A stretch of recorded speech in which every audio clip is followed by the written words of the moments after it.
Pendragon is a new narrative tactics game from Inkle Studios, creators of 80 Days and Heaven's Vault, and this time they're taking on the story of King Arthur and the Knights of the Round Table. It's great fun, sometimes touching and sometimes heartbreaking in this pop-up book style adventure through history, and it's an entertaining genre mashup between turn-based tactics and narrative adventure. So the following is my review of the new game from Inkle Studios, Pendragon. And if you're new around here, don't forget to hit that subscribe button down below for all the latest video game reviews and turn on notifications by hitting that bell. It's likely that you've heard of Queen Guinevere, Sir Lancelot and the Knights of the Round Table, but the clever thing about Pendragon is piecing together the story of the fall of King Arthur through each of your playthroughs. Players can select a single character at the start and then set off on their adventure, uncovering narrative clues and history as you make your way to Camelot to face off against Arthur's rival, Sir Modred. It's AD 673 and Camelot has fallen. The jealous Sir Modred has broken the Fellowship of the Round Table with hatred and lies. Now, King Arthur faces his final battle, and will Sir Lancelot be reunited with Queen Guinevere? Will she spurn him or embrace him? And can Morgana Le Fay be trusted? Where is Merlin? And who lies buried in Modred's graveyard? And what has become of the legendary blade Excalibur?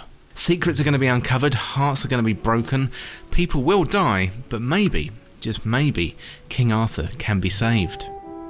At the start of the game, players can select between Queen Guinevere and Sir Lancelot, and each character has a different point of view. You uncover more of the story as you play through. Players pick up characters as they go. For example, when I was playing with Lady Guinevere, I met Morgana Le Fay, the evil witch of Arthurian legends. Morgana then became an unlockable character, and there's 6 more to unlock after her. Throughout your playthrough, and hopefully multiple playthroughs, you'll pick up a bunch of characters and be able to add them to your party, which you're going to need for that final showdown against Sir Modred and his clan of knights. All roads point to Camelot and King Arthur facing off against his arch-rival Sir Modred, but each time you play through you're going to make narrative choices which shape the story that unfolds before you. And this plays into the strengths of Inkle Studios, as they've built a very fine reputation on wonderful narrative games like 80 Days and Heaven's Vault. As for the other mechanics in the game, this is more of a departure for Inkle, as the combat comes in the form of a tactics-based game. On the world map there's a number of locations that you'll visit along the way, and each one is a board which you'll have to safely navigate your way across, 1 or 2 spaces at a time. Standing in your way are going to be enemies like wolves, spiders and Modred's knights, or even wandering townsfolk. Your character or party then becomes like pieces on a chessboard. Players can move in a straight line, or you can switch up your stance to attack and move diagonally. Different enemies have different attack patterns, and it's your job to get to the other side of the board safely and make your way through an area without dying and reach your final destination, and that showdown with Arthur versus Modred.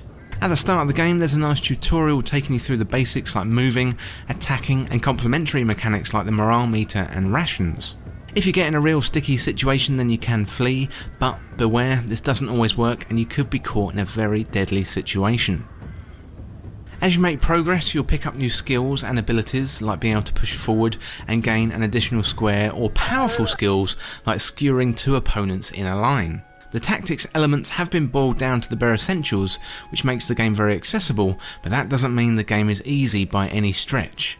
You'll have to keep an eye on what your enemies are doing and plan a few moves ahead. Don't just go charging into battle, as your playthrough could end very quickly. One false move and you're dead, so do be careful. This is where the combination of tactics and narrative come into play and is something quite unique. John Ingold from Inkle Studios recently described the game as a game of chess where the pieces talk to one another. At certain moments in battle you do have narrative opportunities, and this can swing the outcome of a battle one way or the other. Players can then escalate and de-escalate the situation with one narrative choice, so do think carefully about what you say.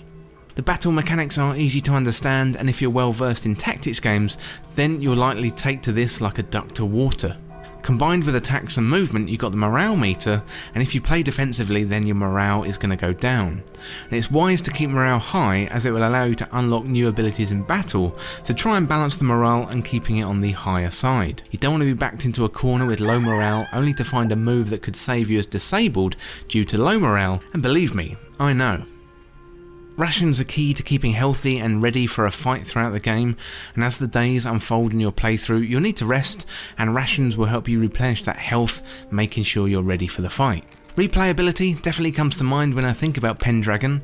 As you unlock new characters along the way, you'll want to play through again from the start with these new faces to see and hear their point of view. Lancelot proclaims his love for Guinevere and hopes Arthur will find it in himself to forgive him, whereas Guinevere just longs to see her king again. A single playthrough of the game is relatively short, but you won't uncover all of the details in a single playthrough.